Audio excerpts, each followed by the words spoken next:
Hello and welcome to this review of my Linear Matias board. Recently I reviewed a Matias Tactile Pro 4 which they sent me, but I was also very interested in their new Quiet Linear switches.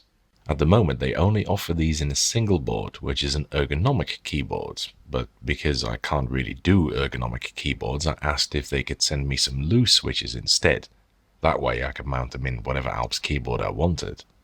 So I went for a Dell AT101. This particular one was excellent for the job because it was super clean with virgin white keycaps and an absolutely spotless mounting plate with no rust on it whatsoever. Unfortunately, it was also coated in a layer of some kind of white powder which completely ruined the original switches, so this made for a perfect transplant board.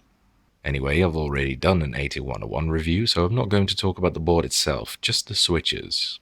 So this is what they look like. They have a red slider, possibly as a nod to Cherry MX Red, which are also low-weight linear switches, but the Matiases are actually very different. They were developed specifically for the Open Steno project, a crowd-funded program to create the ultimate keyboard for stenographers. Critical to this was a very low actuation force, just 35 grams in this case, very quiet linear action, and the ability to easily mount special custom-made metal keycaps, all of which these switches do. Now Matias's click switches are more or less a copy of simplified clicky Alps, and the quiet click ones pretty much of dampened tactile Alps. But there is no Alps equivalent for this quiet linear switch, as they never made switches this light or dampened linear switches at all. Moreover, the construction is a bit different. See, normally linear Alps are pretty much just tactile or clicky switches without the tactile or clicky leaf and a notched top housing for an LED. But Matias switches don't need an LED hole as they're transparent. And they added a sort of linear leaf which they decided on after testing several options. The switch also has a lot of lubricant in it to make the switch action smoother. The result is interesting. In hindsight, I don't really know what I was expecting because I've never tried low-weight dampened linear switches before, but genuinely I've never felt anything like this before. It's a completely unique feel that doesn't even vaguely resemble any key switch I know. First of all, it's smooth. I mean really smooth. The old linear complicated Alps or linear modded Alps like the ones in my modded AT101 are super smooth, so I had high hopes, but they definitely came through here. Here is the AT101 with linear modded black switches that I did a video on a while ago, and the key feel between these two keyboards is quite different, but the Matias switches are definitely at least as smooth as the linear Alps. When you try these next to what's probably their closest market competitor, Cherry MX Red, the difference is immediately noticeable. MX Reds are much scratchier by comparison. A second observation is that it's not actually linear. The contact leaf in Matias switches imparts some tactility to the key feel, a bit like the old linear Alps did, but the bump is a little lower down and it's more prominent. The tactility is really weak, I'd say roughly on the level of Cherry MX Brown, but much further down the key travel. It's only just before bottoming out really. That said, a slight bit of tactility in a linear switch is not a bad thing. It breaks up the monotony of the switches a little, so they're not as boring or lifeless. The third thing is a sense of shorter key travel, which is instantly noticeable. I found this weird because dampened Alps don't really have this feel. When I opened up the switches, I found out what was causing it though.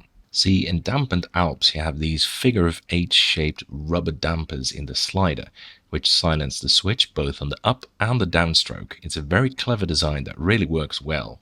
You'll notice that the dampers don't actually reach past the slider though. This is because there are posts in the switch housing that rise up to meet it. That way the impact on the key feel is kept as low as possible. But the dampers on these quiet linear switches do appear to stretch past the slider, and that's probably what's causing the shortened key feel. The damping is very effective, as it makes no more noise than a standard rubber dome keyboard, I'd say. It's one of the most effective silencing mechanisms I know. Of course, the key feel also becomes softer as a result, because the dampers cushion the impact of the slider when you bottom out. So the switches have a softer feel, which some people will like and others don't. It's a bit of a polarizing thing.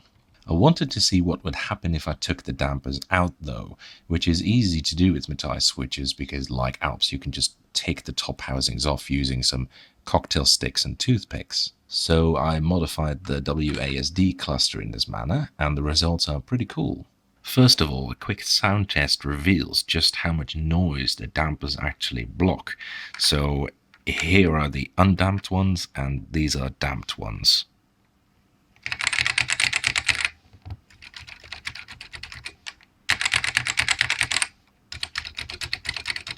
It's quite effective, really.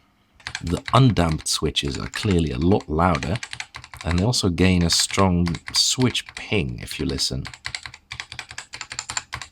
which is not present on the damped switches. That said, the shortened key feel is gone, and so is the softer bottoming out feeling, so it becomes more traditional in key feel, I'd say. The switches are actually really lovely in this mode, not exactly quiet, but very nice.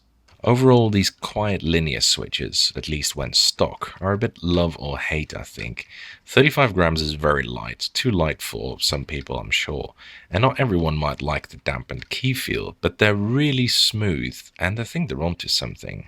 I think if they made a 50-gram version of these without the dampers, stuck in RGB backlighting and provided N-key rollover, they could sell keyboards with this targeted at the gamer audience. And honestly, I think it would blow the competition straight out of the water. Although I do use a board with 50-gram linear Alps at work, and I love typing on that as well. So these switches are very specialized, and they're very good at one particular thing, but I think they could also offer enormous potential for a more mainstream type of linear switches. That's it for this review. Thank you for watching. I hope you enjoyed it. And following is a typing demonstration of me typing on this keyboard.